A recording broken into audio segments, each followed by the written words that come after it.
Olá! Hoje a gente vai mergulhar num clássico que, nossa, abalou a Europa. Os Sofrimentos do Jovem Werther, do Goethe. Exato. Um livro que foi muito mais que uma história. Pois é. Temos aqui uns trechos, comentários sobre o impacto dele e a ideia é entender por que essa história de amor, de desespero virou um fenômeno, sabe? Sim, um fenômeno cultural imenso. Influenciou até Napoleão. Dizem que ele leu 7 vezes. E teve aquela febre de Werther. Enfim, vamos desvendar isso. Com certeza. E para entender Werther, a gente precisa, sim, pensar no contexto, né? Alemanha, fim do século XVIII. Sturm und Drang. Isso, tempestade e ímpeto. Um movimento que botava a emoção lá em cima, a subjetividade, o indivíduo contra as regras, sabe? Contra a razão fria do iluminismo que dominava antes. E o Werther foi tipo o estandarte disso. Totalmente. Não foi só um romance.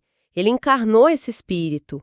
O foco tá todo na experiência interna do cara, na busca dele por um sentido absoluto no sentimento, mesmo que isso batesse de frente com a sociedade. Interessante. Porque antes de Werther, a Alemanha já tinha gente boa na poesia, no drama, Klopstock, Lessing. Sim, grandes nomes. Mas parece que faltava um romance moderno, né? Algo que vibrasse com aquela juventude inquieta da época. Como é que o Goethe conseguiu isso? Olha, acho que a grande sacada do Goethe foi a forma. Ele usou um formato que era inovador para a época. O romance epistolar, as cartas. Exato. A gente acompanha tudo pelas cartas que o Werther escreve para o amigo Guilherme. Isso dá um acesso direto, sabe? Quase sem filtro à alma atormentada dele. Bem íntimo mesmo. Muito. Mas tem um truque aí. Tem um editor fictício que aparece de vez em quando. Ele organiza as cartas e, principalmente, narra o final da história. Ah, isso é importante. Dá uma outra perspectiva. Total. Esse editor traz um olhar mais de fora, mais objetivo, né? Que contrasta com aquela subjetividade radical do Werther. Essa mistura, mais o foco total no eu, na emoção como chave para a vida, foi, assim, revolucionário. Pegou em cheio o pessoal do Sturm und Drang.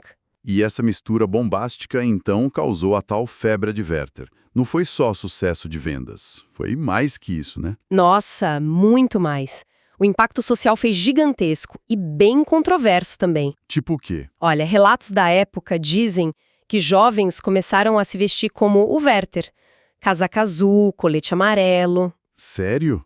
Virou moda? Virou. Mas o mais trágico e o que gerou mais debate foram os casos de suicídio na Europa, que muita gente associou diretamente ao livro. Puxa, pesado. Muito. Teve até bispo acusando a obra de ser imoral, de incentivar o suicídio, e a defesa do Goethe foi forte, né? O que ele disse? Ele basicamente questionou se a caneta de um escritor era mais perigosa que, sei lá, a decisão de um governante de mandar milhares para a guerra. Uma guerra muitas vezes apoiada pelas mesmas instituições que criticavam o livro dele. Uau, que resposta! Mostra o poder que a literatura estava ganhando, né? De mexer com as pessoas, de gerar debate social forte. Vamos então conhecer melhor esse Werther das cartas. Ele começa, assim, parecendo buscar uma paz, né? Fugindo de alguma coisa. Ele menciona uma pobre Leonor, dá a entender que tem uma culpa ali no passado. E ele se joga na natureza. A descrição que ele faz é de uma conexão quase mística. Sim, no começo a natureza é esse paraíso para ele. Um reflexo da harmonia que ele busca.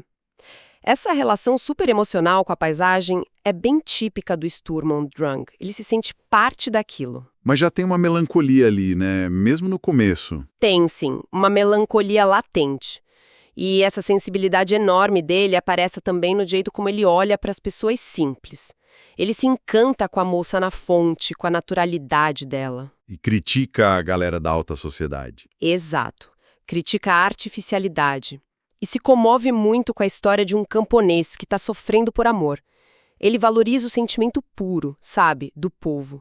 Acha mais autêntico que as convenções sociais que ele despreza. E aí, no meio disso tudo, ele conhece a Carlota, Lotte. A Lotte. A descrição do primeiro encontro é muito viva.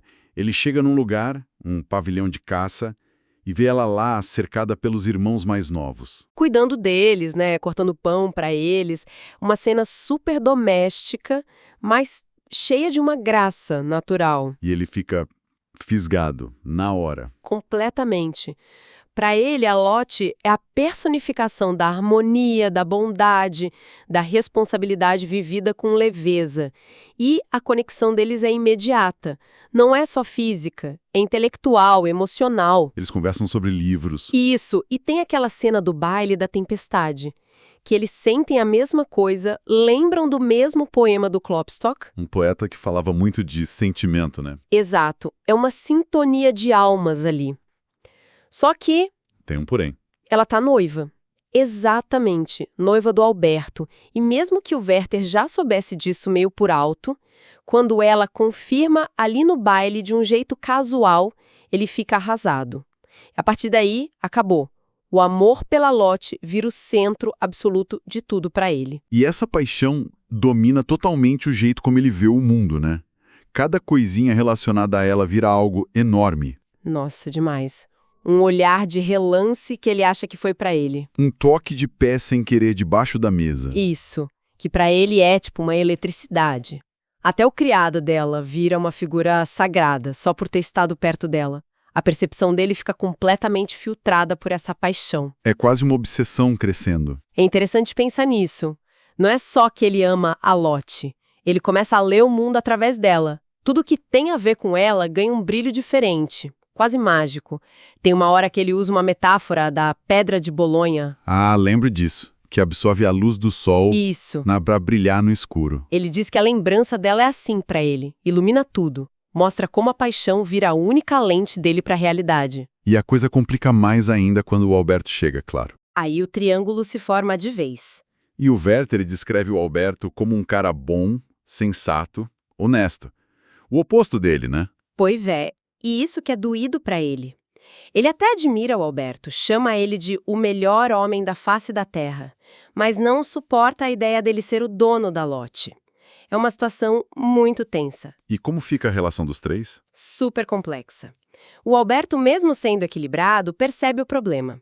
Eventualmente, ele até pede para Lot dar uma segurada nas visitas do Werther. Imagino. E a Lot fica ali no meio, né? Dividida entre o carinho, a amizade forte pelo Werther e o compromisso, o amor também, pelo Alberto.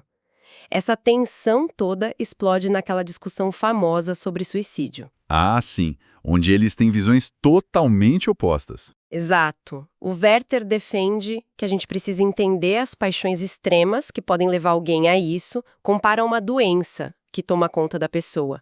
Já o Alberto tem a visão mais racional, moralista, que condena, acha que é fraqueza, loucura. É um prenúncio bem claro do que vai acontecer, né? Sem dúvida. Um prenúncio trágico. E ao mesmo tempo que essa paixão consome ele, o Werther vai se sentindo cada vez mais fora do lugar no mundo real. Totalmente. Ele não se encaixa. Rejeita a sugestão de carreira, se irrita com a burocracia, com a hierarquia social. Tem aquele episódio horrível que ele é expulso de uma reunião da nobreza. Sim, super humilhante para ele. Isso reforça o isolamento. Essa recusa em se adaptar às normas, ao mundo prático, é outra marca forte do espírito Sturm und Drang nele. Ele se sente incompreendido. Tem uma carta que ele fala: ser incompreendido é esse o destino da gente. Puxa, o fracasso dele naquela breve carreira diplomática, com um embaixador que ele acha pedante, só joga ele mais para dentro de si mesmo. O único refúgio onde ele encontra valor de verdade é na paixão pela Lot.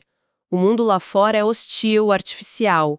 Só o sentimento é real para ele. E essa virada para dentro leva ele para um lugar bem sombrio, né? A percepção dele muda. A natureza, que era o paraíso, Vira um pesadelo.